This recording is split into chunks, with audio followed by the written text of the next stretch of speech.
In an earlier lecture, we've talked about happiness and human strengths. We've talked about gratitude, we've talked about spirituality, and we've talked about altruism. These three are the elements of happiness from one point of view. But there's another way of looking at happiness. What about somebody who's learning to play a musical instrument, has acquired a reasonable amount of skill, but the performance is also a very challenging one? We've heard of musicians losing themselves in the process. I can give you several examples of that in the following clips.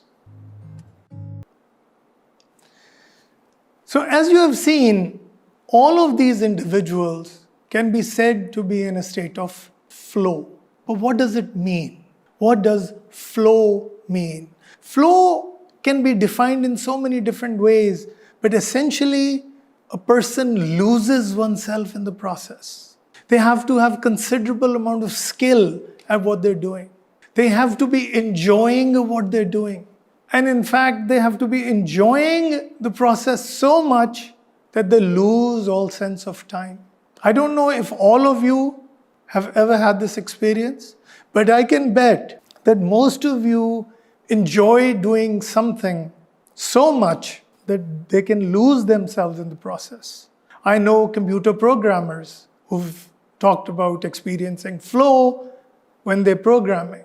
I know mathematicians, when they're thinking about grand theories of the universe, they can lose themselves in that theory building process. I know of professors who experience a state of flow when they're delivering a lecture.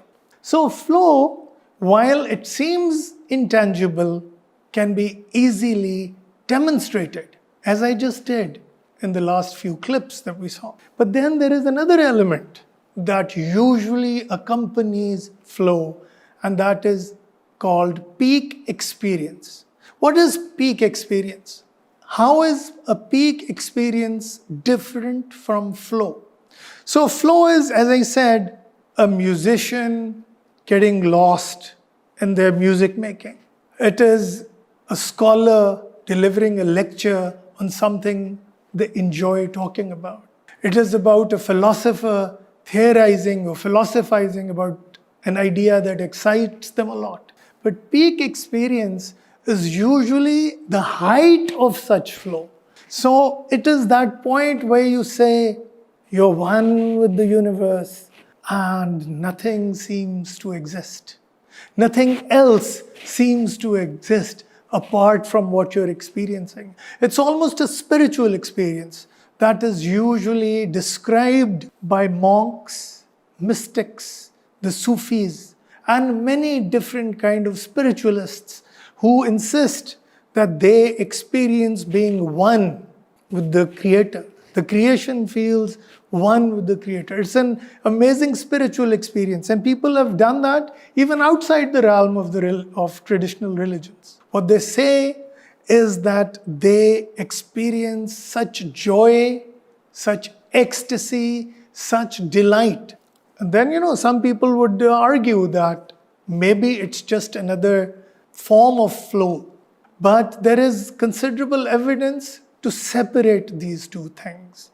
Because as I said, for a peak experience, you don't really need that level of skill. Many people have experienced these peak experiences out of the blue.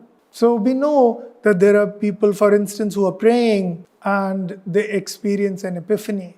They experience a state of joy. They experience a state of ecstasy. They experience a state of happiness out of the blue during their worship or during their prayer or during their meditation. Whereas flow is about being absorbed in doing something. It is about being absorbed in the creative process. If you look at a painter producing a work of art and you realize that they've lost all sense of time, once again, I would say that flow, usually one doesn't think of flow when you think of sports. But let me show you a clip where flow is clearly demonstrable. Here you will see a basketball player performing their best during a state of flow. I want to be the best, simple and plain. That's why I play the game. And to be the best, you have to win. And that's what drives me. He's the best player in the game. It's just that simple. There's nothing that Kobe Bryant can't do. He will defend your best player. He will shoot from the perimeter. He will get all in your mug. He will do whatever it takes. He is the most complete basketball player in the game today, bar none. He has an assassin's mentality. I said this when the trade went down, and I'll repeat it again. Who's starving more for an NBA World Championship more than Kobe Bryant? There is no one. This guy is highly...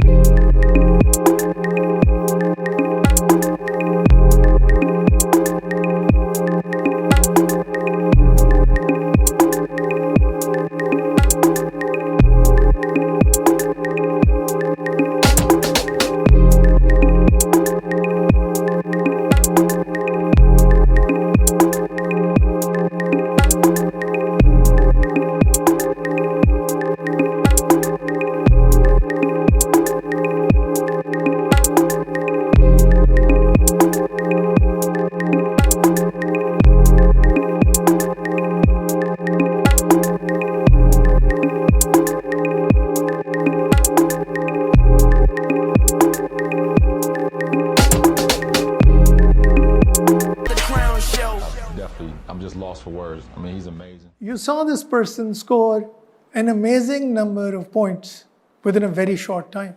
How was he able to do that? The answer is flow. But then the question is, how can we help good players come into a state of flow? Usually what comes in the way of flow is lack of self-confidence, is presence of anxiety, is presence of stage fright, fear of being in public and failing. So we know, for instance, that Pakistan's cricket team suffered, and perhaps even now suffers, from a lack of self-confidence. When they go on the ground, many of our very, very amazingly talented bowlers and batsmen lose their self-confidence in front of the opponent. So historically, there is evidence that psychological interventions helped. Pakistan's cricket team hired a psychologist for 2 years. And those 2 years were historical in the sense that our team did not lose a single match. The psychologist was hypnotizing the team into creating a sense of flow, taking away their anxiety, taking away their lack of self-confidence, and imbuing them with a sense of energy. And therefore, when the team visited India, it played a classic innings and won every single match.